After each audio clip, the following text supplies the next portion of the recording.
आगे बढ़ेंगे। आज की एक और बड़ी खबर देखिए। अब से 3 दिन बाद Bharat, Pakistan, Afghanistan, Bangladesh, Japan, Indonesia, Malaysia, इन देशों में समेत कई देशों में ईद उल अदा यानी कि बकरीद का त्योहार 29 जून को मनाया जाएगा।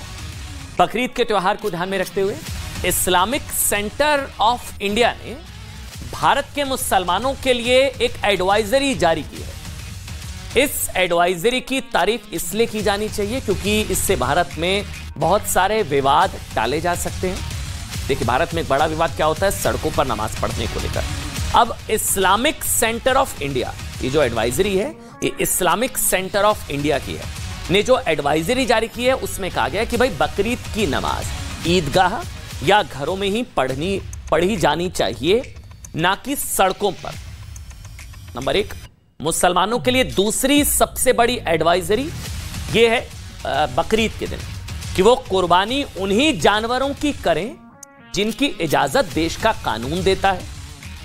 एडवाइजरी की तीसरी बड़ी बात यह है कि बकरी ईद की कुर्बानी पब्लिक प्लेस पर ना की जाए। कुर्बानी का फोटो या वीडियो सोशल मीडिया पर ना डाला जाए। इस एडवाइजरी की 5वीं बड़ी बात यह है कि कुर्बानी के बाद जानवरों के अवशेष को सड़कों या सार्वजनिक जगहों पर नहीं फेंकने के लिए इस एडवाइजरी में कहा गया है। देखिए, इस्लामिक सेंटर ऑफ इंडिया ने यह भी कहा कि कुर्बानी के बाद जानवरों का खून नालियों में नहीं बहना चाहिए। यह सुनिश्चित किया जाना चाहिए कि कुर्बानी के वक्त दूसरे समुदाय की धार्मिक भावनाओं का ख्याल रखा जाए। एडवाइजरी में भारत के मुसलमानों को भारत की खुशहाली और तरक्की के लिए दुआ करने के लिए भी कहा गया है। एक बार सुन लीजिए। सिर्फ और सिर्फ उन्हीं जानवरों की कुर्बानी की जाए जिन पर कोई कानूनी बंदिश नहीं है, और कुर्बानी किसी भी पब्लिक प्लेस पे, सड़क के किनारे या गली में हरगिज़ ना की जाए, बल्कि जो बड़े मदारिस हैं या जो बड़े अपनी प्राइवेट जगहें हैं वहीं पर खाली कुर्बानी की जाए। कुर्बानी के जानवर के खून को नालियों में हरगिज़ ना बहाया जाए क्योंकि मजहबी तौर पर भी इसकी मनादी है और हाइजीनिक पॉइंट ऑफ व्यू से भी ये नुकसानदेह है। लिहाजा उसके ब्लड को कच्ची ज़मीन में दफन कर दिया जाए ताकि वो पेड़ पौधों के लिए भी खाद का काम कर सके। अच्छा, देखिए, अब हम बकरीद के मौके पर एक एक्स्ट्रा विचार भी आपसे शेयर करना चाह रहे हैं। देखिए, इस एक्स्ट्रा विचार को आप एनवायरनमेंट फ्रेंडली, अर्थ फ्रेंडली या एनिमल फ्रेंडली विचार भी कह सकते हैं। ये विचार पहले भी कई बार देश के कुछ मुस्लिम परिवार बकरीद का केक काट कर दे चुके हैं। मुस्लिम परिवार, जी हाँ, बकरीद के त्योहार का मुस्लिम समुदाय में बहुत महत्व है। और एक्स्ट्रा विचार यह है कि क्या अब पूरे देश में बकरीद का त्योहार भी इको फ्रेंडली ढंग से मनाने की शुरुआत क्या होनी चाहिए, ये सवाल। क्योंकि देखिए, पिछले कई वर्षों में भारत में प्रकृति को ध्यान में रखते हुए इको फ्रेंडली दीपावली मनाई जा रही है। बिल्कुल इको फ्रेंडली दीपावली मनाने के सदियों पुराने तौर तरीके छोड़कर भारत के लोग ग्रीन दीपावली मनाने की शुरुआत कर रहे हैं। डिजिटल दिवाली, ग्रीन दीपावली, है ना। पिछली दीपावली में देश के कई हिस्सों में मोबाइल, लैपटॉप या कंप्यूटर से ई क्रैकर छुड़ाए गए थे। ई क्रैकर, एक्चुअल पटाखे ना छुड़ाकर e cracker, digital, eco friendly, green Deepawali, ठीक। और इसी के साथ भारत में पानी बचाने के लिए भी इको फ्रेंडली होली की शुरुआत हो चुकी है। गणपति उत्सव के लिए भी इको फ्रेंडली गणपति बनाए जा रहे हैं, प्रकृति को ध्यान में रखते हुए, एनवायरमेंटल बैलेंस। तो प्रकृति को ध्यान में रखकर इको फ्रेंडली बकरी ईद क्या मनाई जानी चाहिए, यह विचार आपके लिए।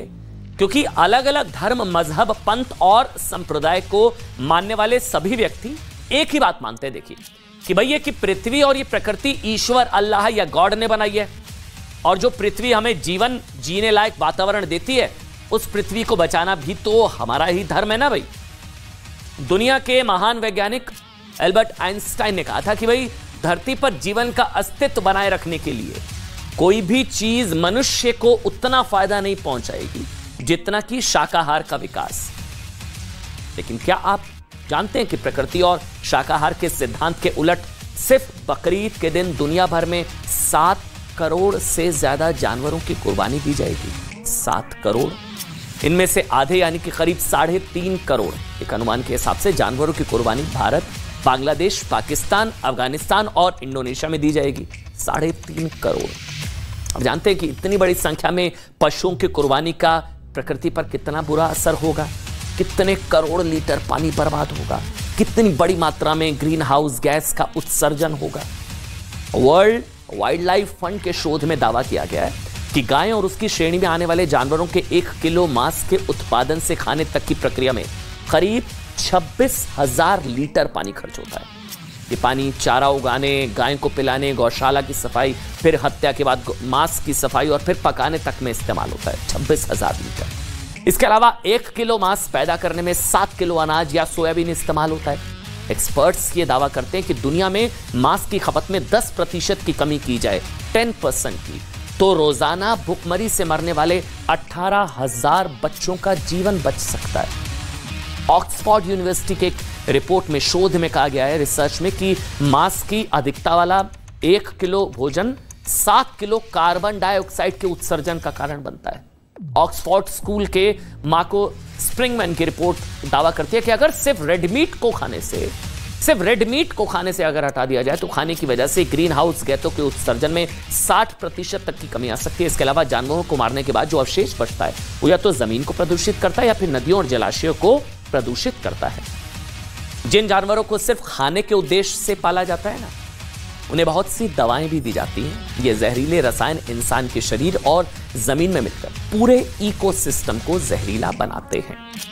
देखिए, बकरीद के मौके पर प्रकृति और प्रकृति के इकोसिस्टम को कितना बड़ा नुकसान होता है ये बताने की जरूरत नहीं है। ये वैसे अच्छा, ये तस्वीरें हैं, ये आप बांग्लादेश से कुछ वक्त पहले आई तस्वीरों से आप समझ सकते हैं क्या हुआ था। 2016 में बकरीद के मौके पर लाखों जानवरों की कुर्बानी की गई, जिसके बाद राजधानी ढाका में जरा सी बारिश के बाद ढाका की सड़कों पर बहुत भयानक तस्वीरें दिखी।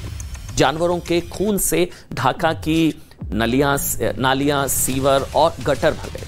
2016 के बाद भी बांग्लादेश में बकरीद के मौके पर ऐसी तस्वीरें दिखना नई बात नहीं रही। अच्छा, इसीलिए हमको लगता है कि जब eco friendly Deepavali, eco friendly Holi, eco friendly Ganpati होता है ना, तो इसलिए देश में कई बार ये विचार आता है लोगों के ज़हन में कि इको फ्रेंडली बकरीद का विचार क्या होना चाहिए, क्या उस पर अमल हो सकता है, क्या वो टाइम आ गया है। अच्छा, एक और चीज आपको बताते हैं। पिछले कुछ सालों में लखनऊ, आगरा समेत कई जगहों के कुछ मुस्लिम जानवरों का खून बहाने की वजह से इको फ्रेंडली बकरीद मनाकर मिसाल पेश कर चुके हैं। जी हां, इको फ्रेंडली बकरीद को बढ़ावा देने के लिए बकरे की तस्वीर वाला केक, ये देखिए, उसको काटकर जीव हत्या रोकने का संदेश दिया मुस्लिम परिवारों ने।